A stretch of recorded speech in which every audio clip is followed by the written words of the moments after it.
Bonjour à tous, je m'appelle Xu Ziqi, c'est mon prénom. J'habite en Chine maintenant. Et pour cette vidéo, il y a deux parties. Je vais partager mon expérience personnelle et après je vais répondre les deux questions.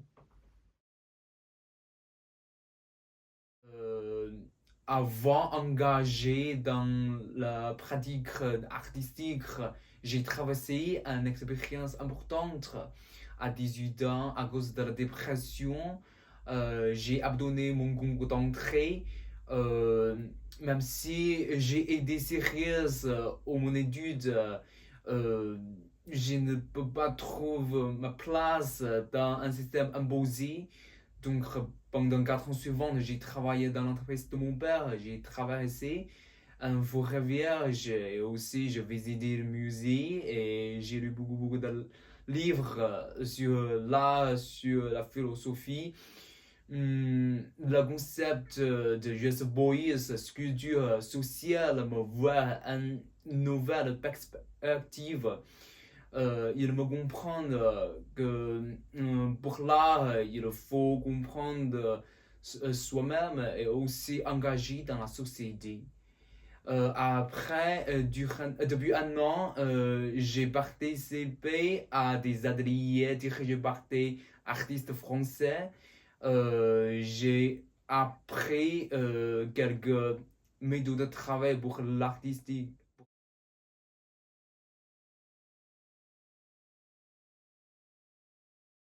En fait, je pense que les idées ne viennent pas comme on le veut. On ne peut pas décider quand elles apparaissent. Peut-être un jour, une semaine, un mois. Il faut toujours un peu de chance. De même, on ne peut pas savoir ce qu'elles seront ou comment elles seront. Comme on ne peut pas savoir quel rêve je vais faire ce soir. Alors, les idées sont toujours précieuses. Mais je ne pense pas qu'elles sont comme une fête. Les fêtes ont les dates fixes. Alors, on peut attendre avec ambitieuse. L'ambiance de fête est souvent joyeuse, mais pourquoi derrière la nouveauté et la supérieuse des idées, on peut aussi se sentir un peu de triste? Comme un poisson qui remonte à la surface et respire un coup d'air. On dit que l'amour est la muse de la philosophie. Je pense que c'est d'air un morceau de l'amour. Le Boys dit que faire le miel est le travail des habits. Et je pense que faire les idées est le travail des humains.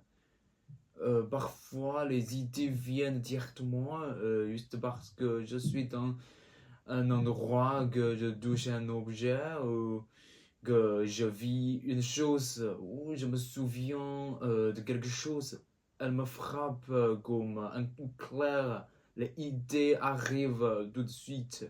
Mais la plupart du temps, je dois les chercher. Je pense que pour avoir des idées, il faut accumuler des choses, notre histoire, notre mémoire culturelle, les penseurs, notre vie actuelle et mon expérience de vie.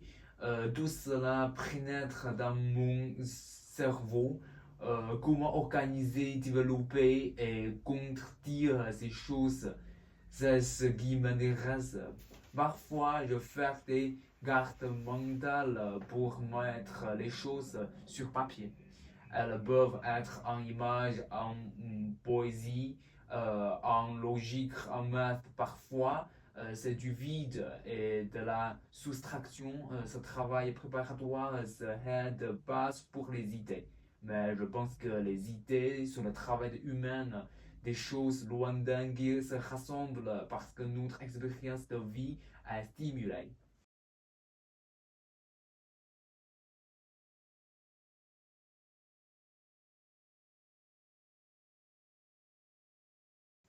Je pense que c'est difficile. Ni moi, ni Pano ne peuvent aller partout. Ma vie est très courte, très fragile. Pour moi, ce qui est important, c'est bien suivre mon propre chemin. Qu'elle soit banale ou originale, c'est précieux. Ignorer les panneaux, c'est peut-être de l'arrogance. Ce sont les expériences de vie des autres qui nous montrent le passé. Parfois, on peut se tenir sur les épaules des autres, mais suivre toujours les panneaux, c'est de la lâcheté et évidemment, la vie est de moi et l'amour est de moi. Il faut être sincère face à notre singularité. Comme dans les pratiques artistiques, il faut bien sûr voir des expositions, connaître des théories artistiques, collecter des références. Elles sont comme des panneaux qui nous montrent les expériences et les pratiques basées humaines. Elles construisent une famille artistique pour que je trouve ma place dans l'histoire d'art grâce à ce sentiment de place que je révolte ou que je hérite. Je peux faire des choses plus claires. Esprit d'exploration des anciens me donne aussi du courage. Mais dans mon propre projet, ce qui est le plus important, c'est de faire face au sujet, aux nouvelles possibilités de manière indépendante.